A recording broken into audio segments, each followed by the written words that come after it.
जय हिंद दोस्तों। आज हम लोग देखने वाले हैं G7।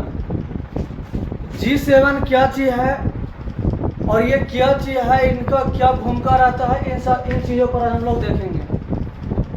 तो दोस्तों, अगर G7 की बात करें तो ये प्रत्येक वर्ष एक इस संगठन का बैठक होता है। G7 का प्रत्येक वर्ष इस संगठन की बैठक होता है। इस G7 की स्थापना दोस्तों 1975 ईस्वी में हुआ था। इस G7 की स्थापना 1975 ईस्वी में हुआ था और इनकी स्थापना 7 विकसित देशों यानी 7 विकसित अर्थव्यवस्था वाला देशों ने मिलकर किया था दोस्तों। ये सर्वप्रथम इसकी स्थापना 1975 में हुआ, लेकिन इसकी जो पहली सम्मेलन था, सम्मेलन का क्या किसे कहते हैं, जहां लोगों का मिलन हो से सम्मेलन कहते हैं। तो 1975 ईस्वी में G7 का पहला जो सम्मेलन हुआ था दोस्तों, फ्रांस में हुआ था।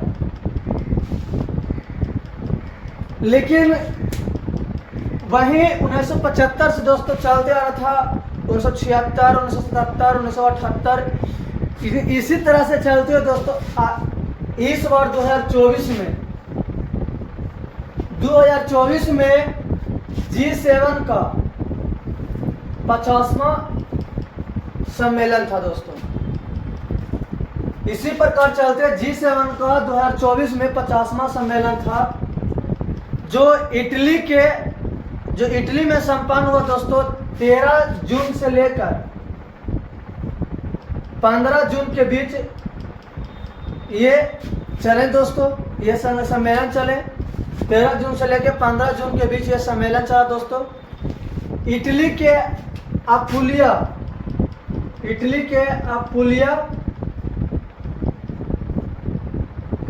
अपुलिया शहर के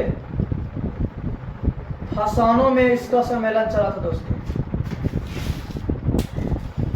यानी हम कह सकते हैं कि G7 का 50वां शिखर सम्मेलन 2024 में कहां पर आयोजित हुआ, तो इटली के अपुलिया शहर के फसानों में इस सम्मेलन का 50वां सम्मेलन आयोजित हुआ दोस्तों।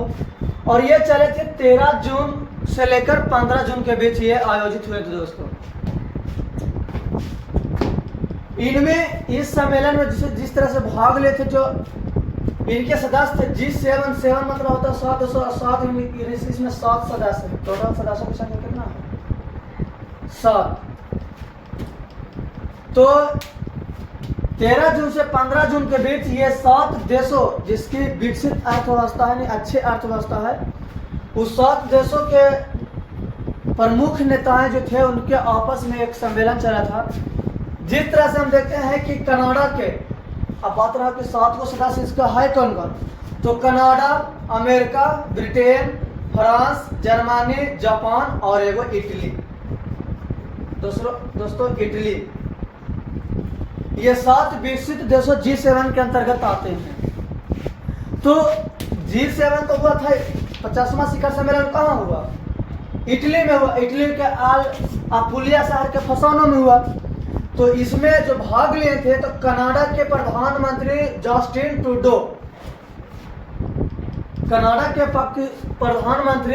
ट्रूडो ने भाग लिए। वहीं अमेरिका के राष्ट्रपति की बात करें दोस्तों तो जो बाइडेन ने भी भाग लिए।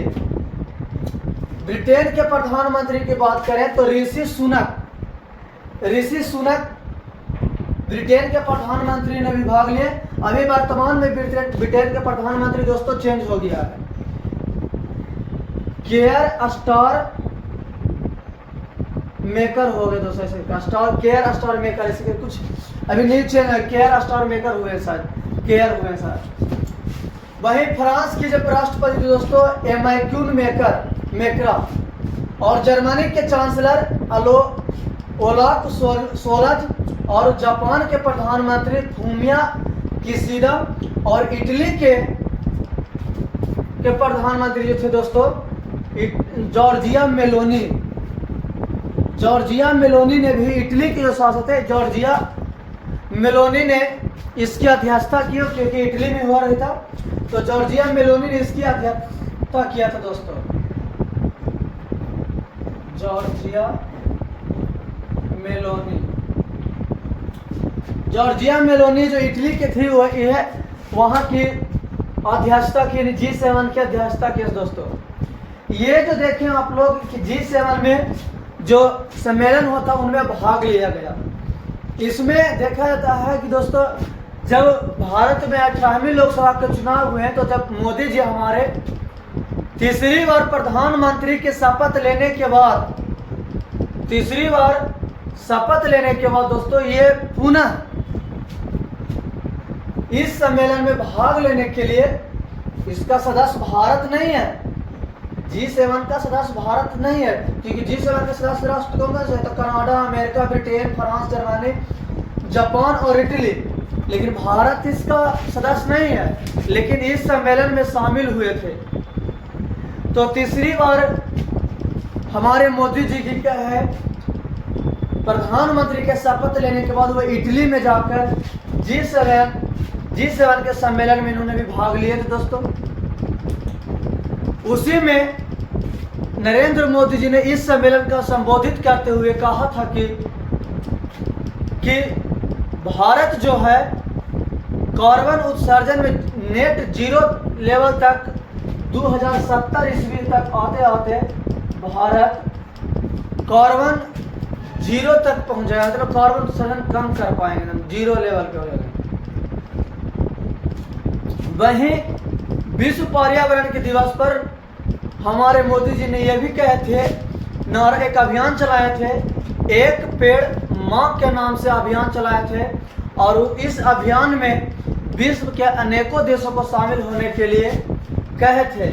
तो पूछवा करें दोस्तों कि क्या है, हमारे नरेंद्र मोदी जी थे विश्व पर्यावरण दिवस के अवसर पर उन्होंने क्या कहे थे, तो एक पेड़ माँ के नाम लेकर अभियान चलाए थे और जिनमें विश्व के अन्य देशों का भी आह्वान किए थे कि आकर आप भी इसमें शामिल हो जाए और पर्यावरण को दूषित होने से बचाया जाए।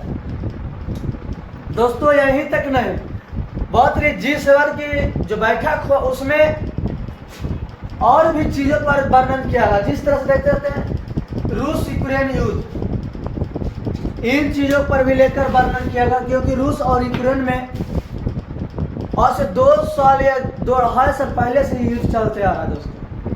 युद्ध में गोली बारूद जो छूटता है वो काफी पर्यावरण को प्रदूषित कर रहा है।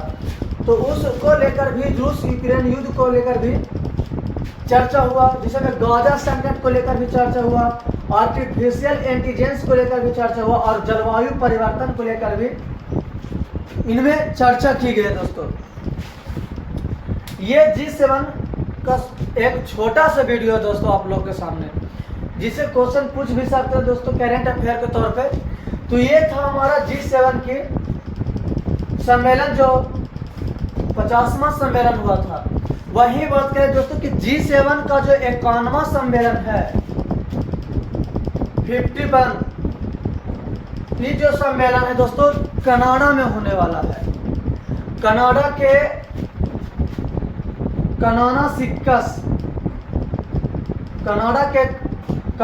कनानासिकस अल्बर्टा प्रांत में 2025 ईस्वी में G7 का सम्मेलन होना प्रस्तावित हुआ दोस्तों। यानी कह सकते हैं कि G7 का 51वां सम्मेलन कनाडा के कनानासिकस अल्बर्टा प्रांत में 2025 ईस्वी में दोस्तों होगा। ये जो जितना देखें दोस्तों G7 सम्मेलन से संबंधित था दोस्तों। इसी तरह के अगर जो आप लोग को वीडियो अगर जो और चाहे दोस्तों तो मेरे चैनल को सब्सक्राइब करें और दोस्तों तक शेयर करें। फिर मिलते हैं नेक्स्ट वीडियो में।